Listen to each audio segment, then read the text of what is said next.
Le prix Théophraste Renaudot 1968 a été attribué à Yambo Wologwem pour son roman Le devoir de violence. C'était vraiment le jeune noir, un génie qui a écrit un livre formidable. Donc le tout Paris littéraire ne parlait que de ça. L'écrivain malien Yambo Wologwem. Donc tout le monde voulait l'inviter, mais partout. Et le colonialisme blanc n'est qu'un mince épisode dans une suite d'exactions qui trouve son origine avec la dynastie des notables africains. Et puis le coup de massue est arrivé avec la diffamation qu'il a subie. Eh bien, lorsqu'il s'est retrouvé au milieu de l'océan, personne ne lui a lancé des bouées de sauvetage. Je l'ai vu vraiment sombrer. Et il retourne définitivement en 76 au Mali. Et là, c'est fini, en fait. C'est fini, la coupure, la cassure est faite avec en particulier la France.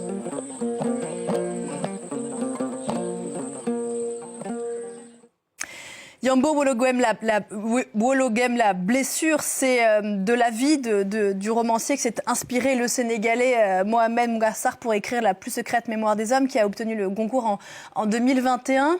Qu'est-ce qui restait à découvrir de la vie du romancier malien qu'il vous fallait raconter, Khalidou ? Il faut savoir que la vie de Yambo Wologwem est divisée en deux. Il y a une vie à Paris, où il était écrivain populaire, avec beaucoup d'archives. Et moi, j'ai voulu découvrir sa vie au Mali lorsqu'il est rentré, parce qu'il rentre définitivement au Mali en 1976.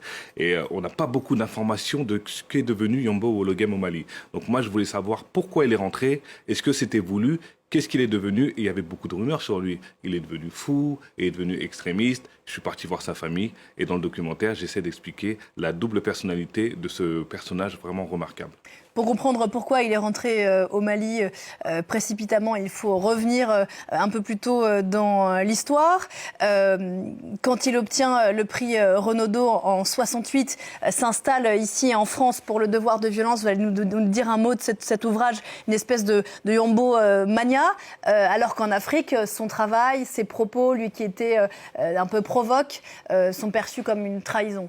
Exactement, une trahison, parce qu'il faut savoir qu'en 68, on est à 10 ans des indépendances africaines. Et donc, à l'époque, il fallait, comme dit Alain Mabankou dans le documentaire, il fallait magnifier l'Afrique. Et Yambo Wologwem, avec son livre Le devoir de violence, c'est un livre qui raconte bien avant la colonisation des Européens en Afrique. Entre Africains, il y a eu des guerres, il y a eu des massacres. Et pour les Africains et les intellectuels africains de l'époque, c'était comme une trahison. Il ne fallait pas le révéler au monde entier. Il y a eu Senghor, par exemple, le premier président sénégalais, qui était aussi un intellectuel et un poète, qui a été très virulent envers Yambo Wologwem. Donc c'est pour ça qu'il n'a pas été défendu par ses compères africains, mais dans le même temps, la presse française l'a mis tout en haut de la scène, et je pense que ça arrivait trop vite pour lui. Il y a donc ce prix Renaudot 68, c'est bien sûr Le devoir de violence, pas le seul livre qu'il ait écrit. Ça a marché quelque temps. Et puis, au bout d'un moment, il y a eu plusieurs accusations de plagiat. Est-ce que, avec le recul aujourd'hui, on peut dire qu'elles étaient fondées, ou est-ce qu'elles étaient teintées à minima de jalousie et au pire d'une forme de racisme ? Tout d'abord, dans le film, j'essaye d'aborder la notion de plagiat qui est très compliquée. Jusqu'à aujourd'hui, on ne peut pas définir la notion de plagiat. Quelle est la limite, quelle est la ligne rouge ? Est-ce que Yambo Wologwem a fait du copier-coller ? Non. Est-ce qu'il s'est inspiré d'auteurs qu'il a lus parce que c'est quelqu'un qui lisait beaucoup ? Oui. Par exemple, il y a le livre d'André Schwartz-Bart qui s'appelle Le dernier des justes, qui a été au Goncourt en 1957 et qui a été édité au Seuil.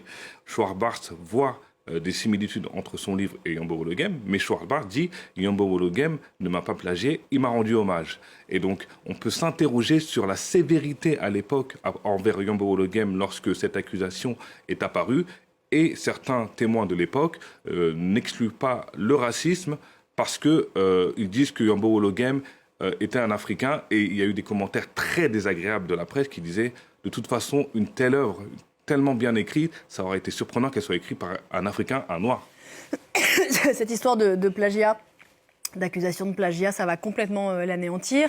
Et c'est là, effectivement, que votre film raconte un pan de l'histoire qu'on ne connaissait pas. Il rentre au Mali, il revient, il tente de recoller les morceaux avec son éditeur, ça ne fonctionne pas. Il rentre définitivement au Mali. Et là, on perd sa trace. En tout cas, le grand public perd sa trace. D'ailleurs, l'oublie de façon assez étonnante, après l'avoir porté comme ça sur le devant de la scène. Et alors, qu'est-ce qu'il est devenu ? Yambo Wologem est devenu quelqu'un qui a vécu seul, qui n'avait pas beaucoup d'amis. Il était brisé par cette histoire. Il était brisé, il ne croyait même plus en l'amitié. Il n'avait plus d'amis, il priait seul, il est devenu très croyant, musulman très croyant. D'après les témoignages que j'ai eus de sa famille, ses journées se résumaient à la mosquée, à prier.